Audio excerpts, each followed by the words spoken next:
Good evening, everybody. Welcome. I think it's been a while since we've had one of these training sessions. I just quickly want to use a minute or two just to remind everybody that we've changed the structure of how this has all worked.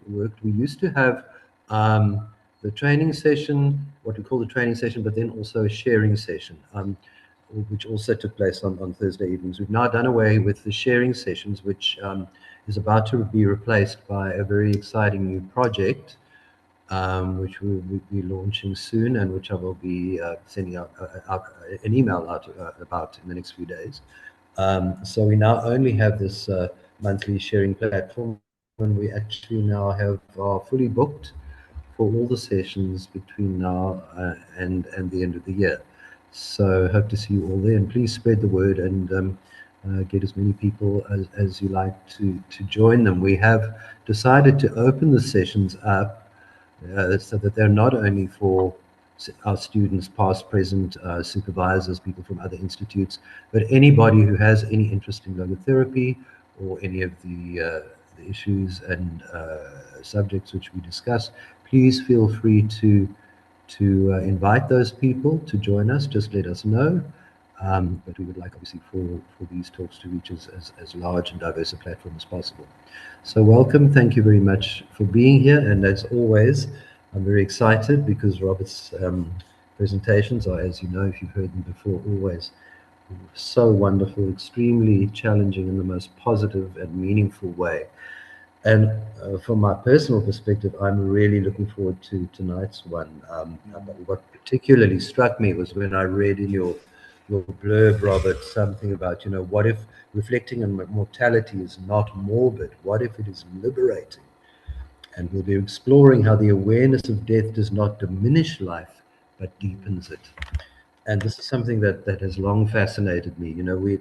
We are certain of so few things in life, and the one thing that we are all absolutely certain of is death. And as we know, it makes up one of the corners of the tragic triad. And yet we are so ill-equipped to deal with death, either our own or the death of others.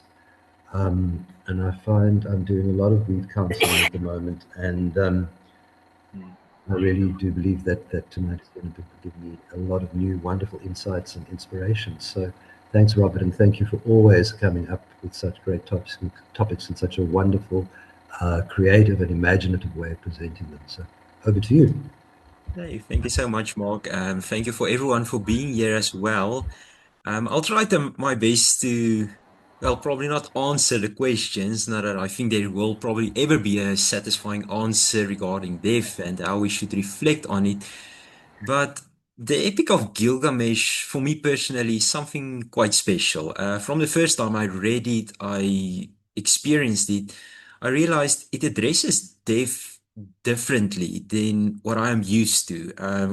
Anyone that comes, for instance, out of the Christian tradition or, well, the Western tradition, actually, most of the time we consider death as something bad, something that we need to get rid of. We can see it, for instance, in the advances in medical treatments. We want to prolong life as far as possible. And just yesterday, me and a friend of mine were speaking to say that in many of the cultures here in South Africa, we have removed death from our doorstep. When someone, for instance, die, you call in someone to take away the body and handle that, and the family tries to shield you from death. So it's a topic that I discuss quite a lot with friends and so. To start off, it's always strange for me to give a word of welcome in situations like these. For although I know that I'm the presenter tonight, and in that sense I am the host of this, I am equally always aware of the fact that it's through the generosity of the Institute and also all of you who welcome me, in a sense, into your space for me to be able to present it. And in that sense, me as a host becomes sort of the guest that are welcome. And we are connected in that sense, connected digitally, but also connected in a more deeply and more profound way, in the way that we are pondering, we are speaking about existentialism and even existence here.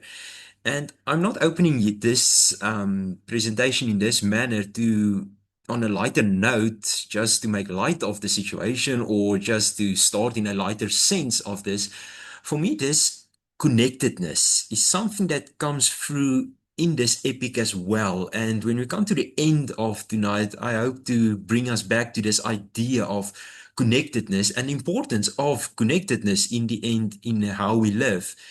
Now, before we turn to the epic or to the heart of this presentation, namely the Epic of Gilgamesh, I would like to offer a few introductory remarks. Some are slightly more personal, others concern the way that I have approached this presentation tonight.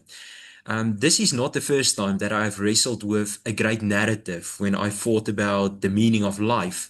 In previous presentations, I used the narrative of Hellboy as well as Doctor Strange in the What If series as conversational partners. And I do like that term when I think about these narratives, that they are more conversational partners that I engage with to think about the meaning of life. In those discussions, I use the tenets, the foundations, or the pillars of logotherapy, and I explicitly also presented them. I quoted from classic logotherapeutic works like Man's Search for Meaning and from well-established scholars in the field of logotherapy. Now, all of this is valuable, and probably when I rework this presentation into a more publish-ready format, I'm going to fall back on those quotations and working with research in the end. To be honest, that is the format I feel most at home most of the time when I do my thinking. But for this presentation, I have decided to do something slightly different.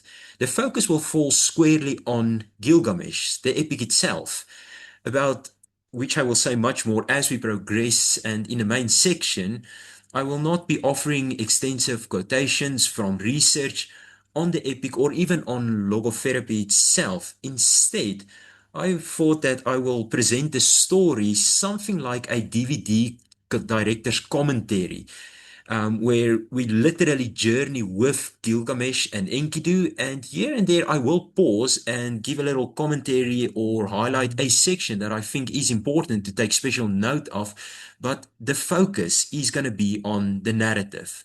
I am fully aware that this type of approach where you give a little comment here and there is not exactly how these stories are meant to be told. I personally think that they should be just told as stories. Listen to the story, read the story, and then interpret it for yourself. Let the story speak basically for itself. So I do strongly encourage all of you, maybe somewhere go on the internet, there are quite good translations available. Just type in Epic of Gilgamesh and read it for yourself once. It is really a remarkable story to read in the end. Now, regarding the history and the composition of the text, I will also not delve into any of the background or development again unless it contributes to the point that I want to make or to the theme that I'm trying to address here in the narrative that we are going to listen to. Not that I'm saying through this type of research is not valuable in any sense. Quite the contrary. Again, if anyone who knows me knows that I love looking at the background, the composition of these ancient texts, and I feel at home when I get lost in this background, the history of a text, and literally bringing my questions to the text and asking the text, what answer can you give me through the background, the composition, history of these texts? But in the presentation, I want to present Gilgamesh as these stories were meant and surely was heard in the past, as a retelling that invites us into its world, allowing us, if only for a moment, to literally become part of these narratives. Now, stories, and this is the more personal part of how I prepared it, stories have always been a vital part of my own life, and it is a way that I have dealt in the past and still deal with the existence and questions that I pose to life.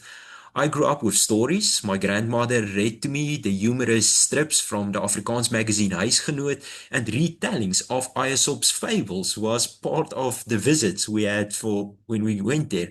My father would tell my brother and me adventure stories at night as we lay on mattresses on the floor in my parents' room. At that stage, we were still afraid to sleep in our own room, so we slept in our parents' room on the floor, and he would tell us these stories. And often he would weave us into the narrative itself so that we accompanied these heroes on their quest. In that imaginative space, my childhood fears were probably quietly addressed. We could slay the dragon or even befriend the dragon. We could discover that monsters are not always cruel or wicked. We could, in a subtle way, even begin to grapple with death because the hero did not always make it through the narrative up to the end. Sometimes the hero died, and we had to deal with that in some way as we grew up and listened to these stories. What I want to suggest in this personal aside is simply this.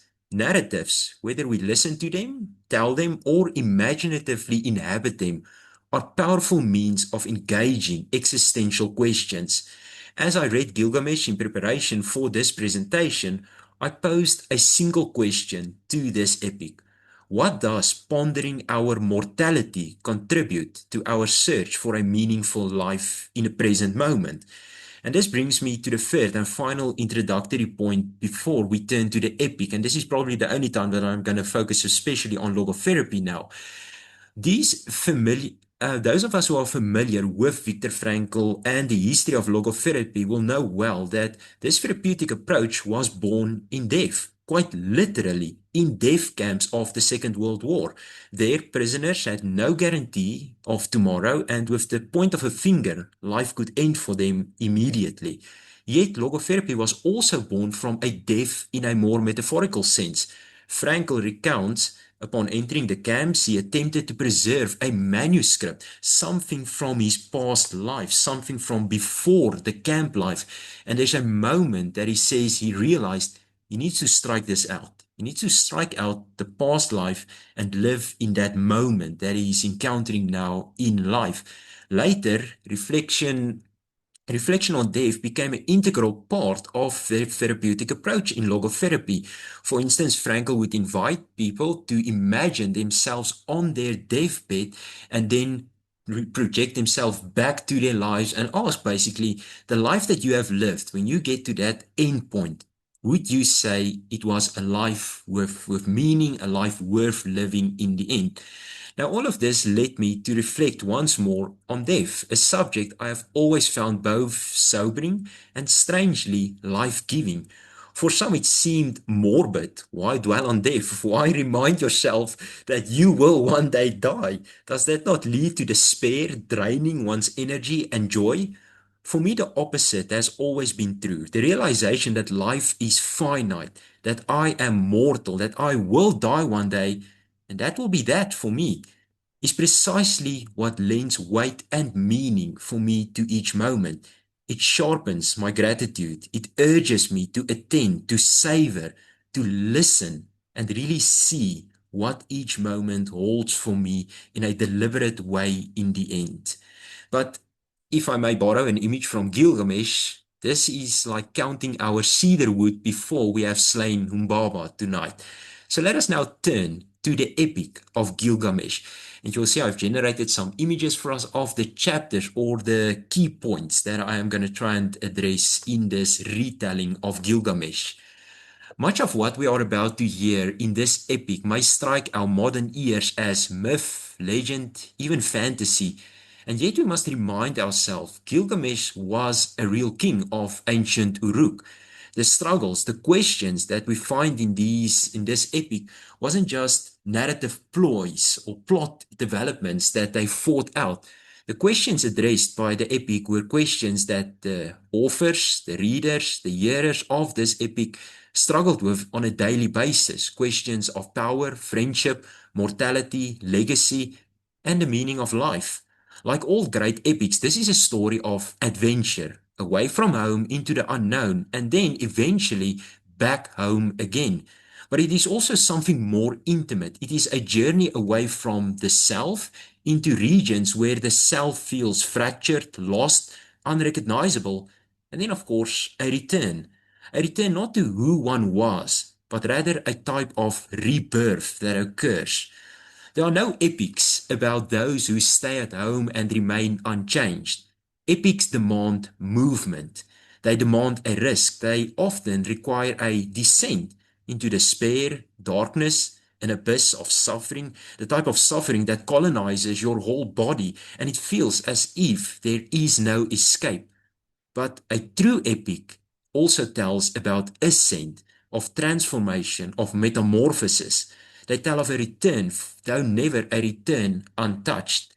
The twist of Gilgamesh is that he does not begin in an abyss of despair. He does not stare as a naive farm boy into the horizon. At the opening of the epic, Gilgamesh is already extraordinary. He who saw the deep, who knew the ways of all things, is how this epic begins. He has built the mighty walls of Uruk, its temples, its great structures of civilization, and this he has done as a youth. If you take the original language, we can clearly see that Gilgamesh at this stage isn't even in his 20s yet, and he has accomplished all of this already. More than that, the epic tells us he is no ordinary mortal. He is two-thirds divine and one-third human. If ever there was an ancient Assyrian king who deserved the title King of Kings and Ruler of Rulers, it would be this man. The gods themselves decreed that he should reign, and reign he did. He was strong, he was wise, he was formidable, but he was also a bully. He was a tyrant. Gilgamesh abused his power. He claimed privileges over his people that were cruel and humiliating. He exercised what later ages would call the right of the first night, taking what was not his to take simply because he could. He had strength without resistance, authority without any compassion. The people of Uruk grew weary, weary of his arrogance, weary of his domination. Yet they knew no alternative to kinship, because this is also part of an epic. An epic justifies the ideologies of a community. So for them, this was how the world worked. Monarchy was simply the order of the world. And here we glimpse a profound truth about power. A cruel king, a cruel ruler without compassion is basically a crook that just got away with injustice. He's really the biggest crook of them all because he found a way to trick the system and call it ruling the people. So the people did the only thing they believed they could do. They cried out to the gods. Now, the gods of the ancient world were not always attentive to human complaints. And why should they be? They were immortal. Humans were literally called the dying ones, the mortal ones. But this time, the gods listened, and so they created Enkidu. Enkidu was fashioned as Gilgamesh's equal, his counterpart in strength, in vitality, in sheer presence. But where Gilgamesh was the pinnacle of civilization, Enkidu was the embodiment of wildness.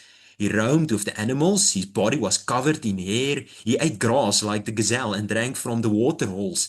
He belonged not to the city, but to the wilderness. If Gilgamesh was the mighty king with walls, Enkidu was the untamed wild man in the wilderness. He was really the typical caveman that we would speak about. Yet, Enkidu does not remain wild. Through shamat, a temple prostitute, through intimacy, companionship, food, drink, and human connectedness, he is gradually drawn into civilization. He is clothed, groomed, taught, and so became an anti-Gilgamesh, shaped by different soil but equally formidable. And then comes the encounter. Enkidu arrives in Uruk, two titans in one city. It is inevitable. They meet not with polite conversation, but with force. They grapple, they wrestle, they strain against one another in a contest that shakes the streets. Dust is rising, doors are trembling, the city watches, and Gilgamesh prevails, but just. And just before Enkidu is humiliated in defeat, something remarkable happens. Recognition, respect, and perhaps even admiration. Each sees in the other what he lacks. And yet again, here, this connectedness, this realization that together they can do much more than alone. Rivalry turns to friendship, to connectedness. They realize that together they can do what neither could accomplish alone. Together they can carve their names into memory. Together they can pursue deeds worthy of song and story. Together they can become epic. And judging by the fact that that we are still recounting this story more than 3 millennia later, I think they did something right, these two friends, in the end. As they understood, as we understand, to become truly epic, one must undertake a journey of great meaning and confront great monsters and beasts. And so Enkidu and Gilgamesh sets out for the cedar forest where the fearsome Humbaba or Humwawa dwelt. Epic is not about a powerful duo raiding defenseless woodland settlers. It is about facing a terrible guardian, a monster, and defeating that monster. And that is precisely what they do. Umbaba is slayed, cut down, and dismembered, and the treasured cedar woods is brought back to Uruk. Songs are sung celebrating the heroics of the two companions. Yet, even as the celebration is taking place in the city, storm clouds are brewing on the horizon. Here we must pause for a brief interlude. Certain versions of the Gilgamesh tradition portray Gilgamesh as fully human from the start of the epic. In these account, all the adventures that he undertakes with Enkidu, in these now cast as a servant, are driven by an acute awareness of mortality. Gilgamesh reflects, in my city, man dies, oppressed is the heart, man perishes, heavy is the heart. I peer over the wall, saw the dead bodies floating on the river. As for me, I will come to the same end. Truly, this is so. I will set up my name, I will rise up my name. What moves him here is unmistakable. The contemplation of death, the recognition of his own mortality. In later versions, the one that I am using in my retelling, this memento mori, remember you too shall die, moment comes much later in the epic. Up to this point in the story that we have been telling, neither Gilgamesh nor Enkidu truly considers their own mortality. They are typical youths. They think we will live forever. We can do whatever we want, and death is something far in the future that will not touch us at all. The great deeds of Gilgamesh and Enkidu certainly do not go unnoticed. Their fame rises high enough to attract the attention of Ishtar, goddess of love and war. Now, in epic tradition and later mythology, when a goddess sets her sights on a mortal, the outcome is rarely, if ever, good for the mortal. Ishtar approaches Gilgamesh and proposes marriage. A striking reversal of the fact that she is the one that's proposing marriage to Gilgamesh now, yet Gilgamesh, fully aware of the unhappy fate of her previous lovers, refuses her outright. Now, if the goddess of love and war proposes love to you and you reject her, one can easily know and imagine what's going to follow on that. Ishtar retaliates. She sends the bull of heaven to terrorize Uruk. Once again, however, Gilgamesh and Enkidu confronts this threat together and they kill the beast. Enkidu, perhaps less restrained than his royal companion, decides to add insult to injury. He dismembers the bull and throws the pieces of it back towards Ishtar. It is, to put it mildly, not the greatest hits of Enkidu at this stage. One marvels at the stupidity actually at this point. The gods determined that such an insult cannot go unanswered. Yes, these two heroes are partly divine. They are also partly human, and that distinction matters. The balance must be restored. A decision is made, and Enkidu must die. Enkidu falls ill, but Gilgamesh refuses to believe that his friend will die, and he keeps vigil beside his bed. They slew Himbaba. They defeated the Bull of Heaven. Gilgamesh rejected a goddess, and he survived. Surely this sickness can be overcome. Surely this cannot be the end. Even after Enkidu dies, Gilgamesh refuses to accept their shared mortality. He remains beside the body until a maggot falls from Enkidu's nose, and only then does the full reality of death confront him. Mortality is not a distant rumor. It stands directly in his path and is close at hand. He laments, I prowl the wilderness because I have become afraid of death. Mutam aflama. What happened to my friend was too heavy to endure, and so I prowl the roads heavy-hearted. What happened to Enkidu, my friend, was too heavy to endure, and so I wandered the path heavy-hearted. How could I keep quiet? How could I be silent? My friend, whom I love, has turned to clay. Enkidu, my friend, whom I love, has turned to clay. And am I not like him? Shall I not lie down, never to rise again, forever and ever? This for me is one of the most poignant moments in this entire epic. And for many reasons, it is a pivotal moment for Gilgamesh and for anyone who listens to this epic. Previously, Gilgamesh had known fear, yet when he and Enkidu journeyed together, they had companionship. Fear was overshadowed by that companionship. Together, they braved the weary roads of the world. The heaviness that pressed upon his heart was lifted by his friend. He wouldn't have used the expression Mutam of La Ma, I have become afraid of death, when he was with Enkidu. And I think many of us can associate with this. When we encountered a scary situation, trouble in our lives, it's not always that we want someone to solve our problems. We just want that companionship, someone who sits with us, who is with us in these troubled times, and we know it lifts our heart. But here, Gilgamesh stands alone. Gilgamesh leaves civilization behind and wanders into the wilderness, attempting in some way to retrace Enkidu's path, to live as he once lived, perhaps hoping to recover something lost, perhaps hoping to find meaning in the past. But this attempt fails him. If the past cannot restore meaning, if former glory cannot be reclaimed, then Gilgamesh thinks there must be another way. Surely immortality itself must be possessed. There is, after all, the story of Utnapishtim, once mortal like Gilgamesh, survivor of a great flood with his wife, now granted eternal life. If Gilgamesh can find him, speak with him, learn his secret, then perhaps everlasting life can be his. No more death, and then surely then life will have meaning again. Note how meaning is perceived here. It is something that Gilgamesh wants to create for himself. He thinks that only in the future, when he accomplishes this, then his life will have meaning. Then his wanderings will have meaning. His suffering will take on meaning in the end. Instead of remaining who the gods or fate made him to be, king of Uruk, ruler and representative of the divine, Gilgamesh abandons his post. He abandons the vocation of his life and sets out into the unknown.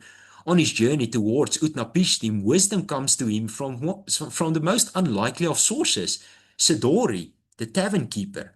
Like many perceptive innkeepers across the ages, she reads the despair etched across his face. And if Gilgamesh had truly been ready to listen, he might have recognized the truth in Sidori's words. When the gods created mankind, death they allotted to mankind, life they kept in their own hands. As for you, Gilgamesh, fill your belly with good things, day and night, dance and be merry. Cherish the little child who holds your hand. Let your wife delight in your embrace. For this too is the lot of man. Yes, you will die. Yes, the life will end.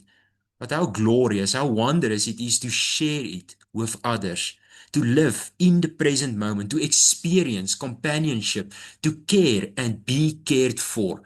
We must keep in mind, this is not hedonism that is being given to Gilgamesh. It is gratitude.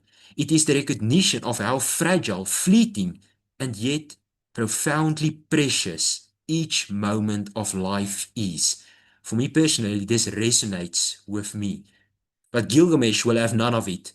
The past brought him no closure. He refuses to let the present console him. He fixed his gaze on the future. He needs to impose meaning, joy, and happiness onto life and find it there in the future. His name will endure not because of love shared or justice enacted, but because he will conquer death. And so he presses on. In his relentless focus on what lies ahead, he misses the wonders he encounters, the scorpion beings who guard the horizon, the stone men he defeats. the perilous crossing of the waters of death. Each event is extraordinary, yet none of it nourishes him, for Gilgamesh is living in the future, not in the present, meaning he believes lies only ahead, never in the here and the now. At last he meets Utnapishtim, the mortal who became immortal. Gilgamesh pleads, only the gods live forever, he says. Human days are numbered, our achievements like breath in the wind. But you, Utnapishtim, you were once human. Tell me how this was accomplished. Tell me how I too may escape death. Utnapishtim responds not with a lecture, but with a challenge. Gilgamesh, your fame has reached the ends of the earth. We know about you. So here is the challenge. Let's see. You are a great warrior. You are mighty and powerful. If you can stay awake for 6 days and conquer sleep, then I will reveal the secret to you. Confident? Perhaps arrogant? Gilgamesh assumes this will be simple, another monster to defeat, another victory to claim. He agrees and immediately falls asleep. He sleeps for 6 days non-stop. Each day, Utnapishtim's wife bakes a loaf of bread and places it next to his head to mark the passing of time, because Utnapishtim told his wife, when Gilgamesh awakes, he's going to lie to us. He's going to say, no, I did not fall asleep. And indeed, that is what happens. When Gilgamesh awakes, he denies having slept. No, no, I just rested my eyes for a minute. I didn't go to sleep at all. But the loaves testify against him. The freshest bread baked on the final day is warm and fragrant. The early loaf, baked on the first day, is stale and hardened with time. If Gilgamesh cannot conquer sleep, how can he hope to conquer death itself? Moved with pity, Utnapishtim's wife persuades her husband to offer him one final hope, a plant that restores you to youth. Eat of it, and vitality returns, strength is renewed, the glory days may be relived. Once more, Gilgamesh fixes his eye on the future. He does not marvel at the sheer wonder of what he accomplishes. Diving into the depths of the waters of death and retrieving this plant, he possesses it. He will return to Uruk and renew himself again and again. But he is still a king. He cannot return unwashed, unkept, resembling the wild Enkidu of old. So he pauses to bath, to wash his body, his clothes, his hair, and in the pause, everything changes. If Gilgamesh got the plant, why do we grow old and die? Well, as he was bathing, a snake emerged. It smelled the plant. It consumed it. It shed its skin and slithered away, renewed. And that's why snakes never die, according to them. Gilgamesh, our hero, our foil, is left with nothing. In utter despair, he weeps after all he has done, slaying Umbaba, killing the Bull of Heaven, meeting the cosmic tavern keeper, encountering scorpion beings crossing the water of death, diving into its depths, all is lost. For who have my arm labored? For who has my heart's blood run out? All the heroics and still mortality prevails. Still death awaits. Broken, uncertain, and empty of hope, Gilgamesh returns to Uruk with the boatman Ur-Shanabi. Defeated, he falls to his knees on the plains, and then he looks up. Before him stands the walls of Uruk, the brickwork fashioned by his own hands, and something shifts. It's like a cornerstone falling into place. He addresses Ur-Shanabi. Climb the wall of Uruk, Ur-Shanabi. Walk its length. Survey the foundations. Study the brickwork.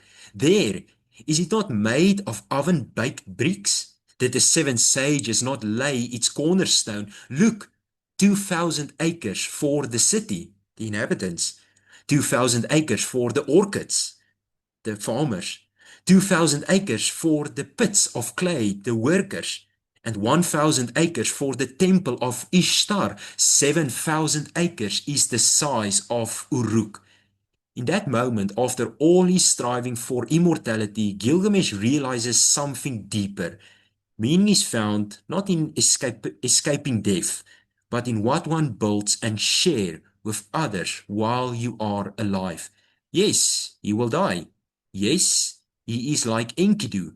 But while he lives, there are walls to build, cities to shape, relationships to cherish. Meaning is found in the present, in work done not merely for oneself, but for the sake of others. And perhaps, just perhaps, there is a gentle irony here. Gilgamesh sought immortality of body and failed, yet his story continues to move and inspire us more than 3,000 years later. In that sense, he achieved a different kind of endurance. We began with a king who had everything: strength, fame, divine lineage, achievement, but needed to mature. Gilgamesh built walls, defeated monsters, rejected a goddess, and sought immortality itself. Yet none of these triumphs shielded him from the one reality, the realization that we all must die. The epic leads us carefully, almost relentlessly, to this recognition. If Gilgamesh, who is two-thirds God and only one-third human, died, will I not also die? I am I, who are so much less than Gilgamesh, like him. At first, death is an abstraction, something that happens to others. Then it becomes personal in the loss of Enkidu. Grief shatters illusion. How true this is for all of us in our own epics that we call life. We also experience triumphs in our epics, where we slay the monster, kill Humbaba, and even experience wonders of the world. Still, like our heroes, we also experience heartache, loss, rejection, and moments where we sink into the abyss of sadness, moments that we also realize that one day I will die.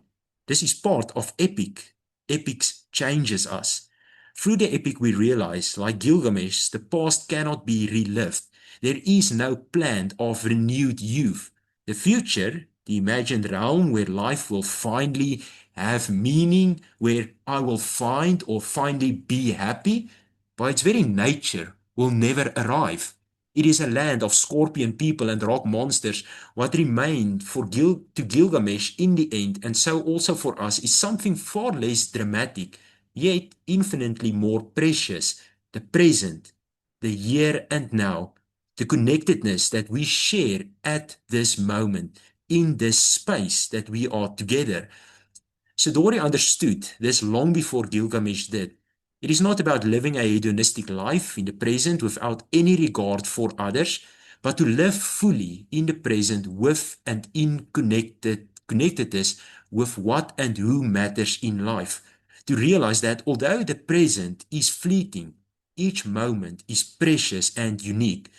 Gilgamesh returned to Uruk not with immortality but with clarity. He behold the brickwork, the work of his hands, shaped for others. Meaning, he discovered, is not found in escaping death, but in living well before it comes. To answer the call of life, to use an Indian term, to live your dharma, that unique task that you know is meant for you, for the betterment of the world. Mortality then is not merely a limit. It is a lens. It sharpens our focus. It reminds us that this moment, this breath, this conversation, this shared reflection, getting a coffee with a friend, visiting a relative, a friend, or just walking side by side with your own Enkidu in life will never occur again in exactly the same way. And that is why it is so precious to me, why projecting myself to the point where I die am no more fills me with wonder and amazement for the here and now. This moment will never again be. So why waste it? Why search for future meaning when all we really have is now and now and now ad infinitum? For me, this is enough, and I am content. Behold my life, walk the walls that I built in relationships, friendships, deep and lasting bonds. As noted in the beginning, this is a bit different than my previous presentations, and I poured a bit more personal elements into it. And so I want us to conclude in a different manner than the previous ones. I want to conclude by sharing and inviting you to share in a practice that I started to cultivate in this year, namely a present focused meditation in which I meditate on this idea of being present. And for this moment, what I will do is I'm going to put off my video, and any one of you are also welcome to keep on your video or put it off. And if you want to close your eyes, you're welcome to close your eyes as I will read the script for us. And this is really a moment where there isn't any right or wrong way to do this present meditation. So let's then conclude with this moment that we give ourselves. To start, as we are sitting, I invite you to take 2 deep breaths in and out.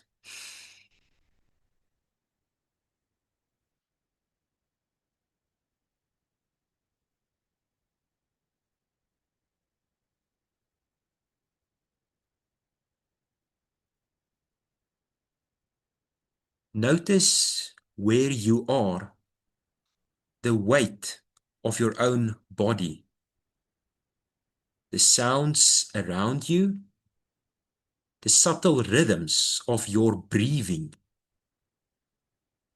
This moment has never existed before, and it will never exist again in exactly the same way. Like our lives, this moment comes to an end. It is fleeting, and it will never be again. The past has indeed shaped you, your memories, your joys, and even your wounds.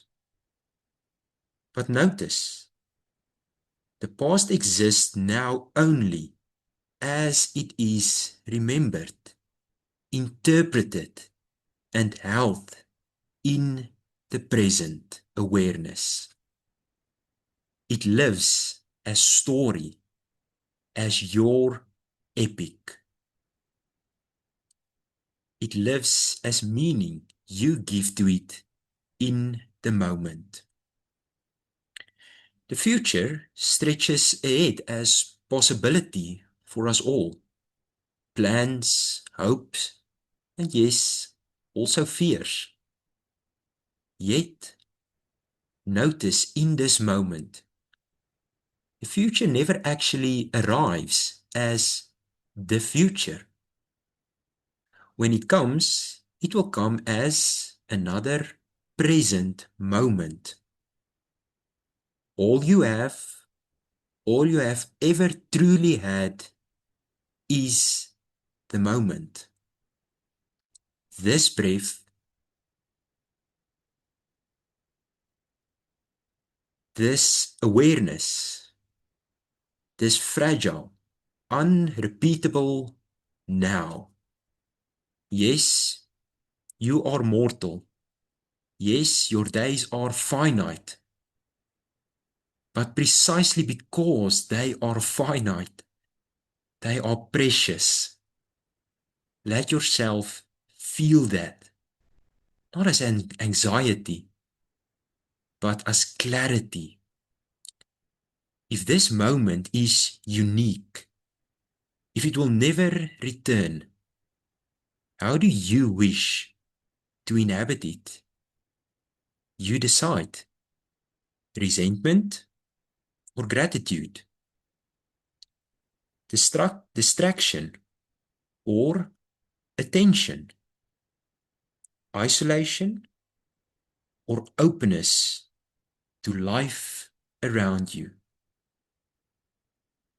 Again, breathe in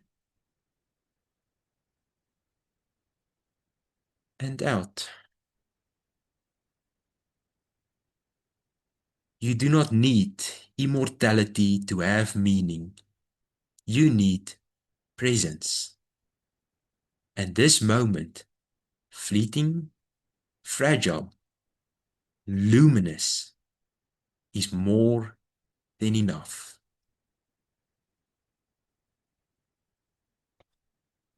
I thank you all for participating in this and being with me in this moment. It is, as always, a great honor for me.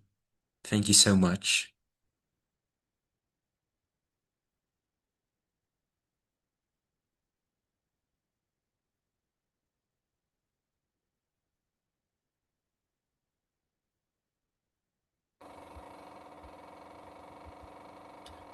Thank you, Robert. It was, as always, wonderful, and thank you for taking us on a very different journey tonight. The way you presented was so beautifully unique, and ending with that truly wonderful and meaningful meditation. Thank you. Um, you never cease to come up with something which surprises and delights us in your presentation. Thank you so much. Would anybody like to comment on what Robert has shared with us this evening?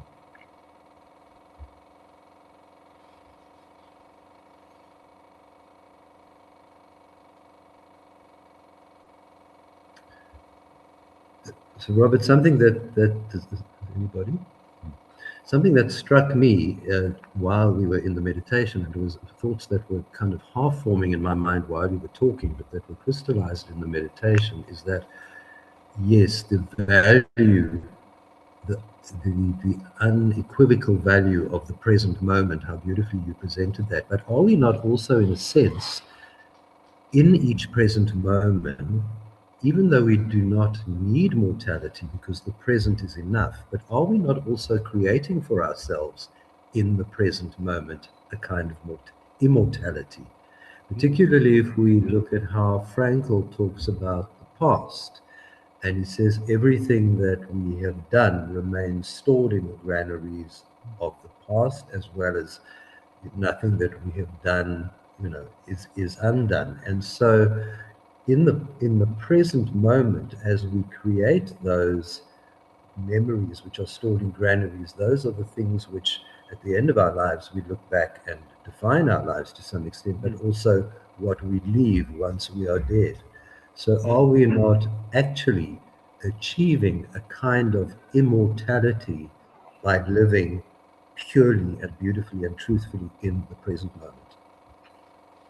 No, I think for sure that's a topic that comes through in the epic throughout actually. The idea that if you live all those moments in the end is what gave Gilgamesh and Enkidu sort of their immortality because well this it was the first written record is 3000 before Christ now or BC, but that is before that it was already an oral tradition. Normally, when I speak to people about this, I say to them, we must keep in mind that when Israel, according to the biblical tradition, now came into being, these epics were already ancient literature for Israel. So it is really ancient stuff that we are working with. And I think the important thing, as you now say, Mark, is that we realize that if we live authentically in this moment, that is how we are creating this stored memories in the end. And I think that just gives us so much more to live for in that moment. And so yes, for sure. No, I agree with that.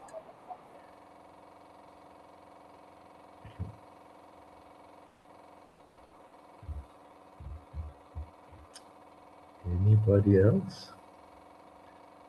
Anyone have any questions for Robert? I have a question. Where did your fascination with story, legend, myth, and all of that start? What was it? I mean, you spoke about how you read stories, but at what point did you realize that they were more than just things in which you could escape into, but that they had powerful meaning for you as a person? Did you realize that even as a child? I think the grandma that read to me stories was on my mother's side, and on my father's side, that my grandma there basically said to me, "You must write stories for yourself. You must also learn to write them." She was very fond of us sitting when we visit to sit in the schoolroom, and we had to write stories. Me and my brother. My brother hated it, of course, but I loved this writing exercise of writing and creating my own stories. But if I have to pinpoint a moment, it was in my own studies of theology and of ancient languages. And we had the option to continue with an extra module then of ancient cultural history. And there is the first time that we read Gilgamesh. And as I was reading it, something clicked in me. It was as if, and this is why the Epic of Gilgamesh is so close to my heart in the end, is because I think when I read this one the first time, normally you read it and everyone is, oh, let's compare it to the Bible, and there's use in that. But I read it from an ancient cultural perspective, and I realized this is an absolutely beautiful narrative. And as I was rereading it over and over, something clicked, and I was just realizing that when Gilgamesh sat there on his knees looking at the walls, but these narratives can do more than just entertain us. There is something deeper in these narratives. So I think that was the moment that, and from there, well, as they say, I went into the rabbit hole, and I'm also busy with a translation of Aesop's fables, for instance, reading Homer's Iliad, and so over and over. And for me, these are absolutely wonderful narratives that I lose myself in, but at the same time, I realize they provide something more than entertainment. This is why they are, as we call them, great literature of the world. And but yeah, I think when I read Gilgamesh, that was the moment that I realized this is something more. There's something more to stories in the end. Something else that struck me while you were talking tonight, when you were describing particularly how they killed the bull, and I thought, in great epics, in great literature, we do not shy away from violence and blood and gore and images of death. And when you think of how, for example, Grimm's fairy tales have been sanitized for children, so again, let's steer away from the subject of Mm, death. mm, So you're actually taking away the lesson. So, for example, in Red Riding Hood, in the original version, the wolf actually eats her, and the woodcutter has to chop her open and the wolf open and retrieve the grandmother. No, that's too much for children. It's too much like death. So we'd rather have he's put her in the cupboard and she gets rescued from there. But is that brush with death that the grandmother goes through because of the Red Riding Hood's mistake, is that not where the lesson lies? mm, mm, Isn't this not also part of what causes our lack of fear of death, mm, our sense of it as being something so removed from our lives? mm. They used to be in our fairy tales and in our stories, but we've sanitized all of them. Yeah, we sort of domesticated these narratives and made them children's stories. And that's not, well, they were children's stories, but they at least taught the children to survive. So, Okay, well, thank you, Robert. As again, wonderful, inspiring, thought-provoking presentation. I'm sure we're going to have many thoughts uh, post post the discussion this evening. thank you so And much. thank you so much to everybody. I think we ended up with nearly 20 people here tonight, which was lovely. Please remember to invite people to our now what will be monthly training sessions, and look forward to seeing you next month. Thanks very much, everybody.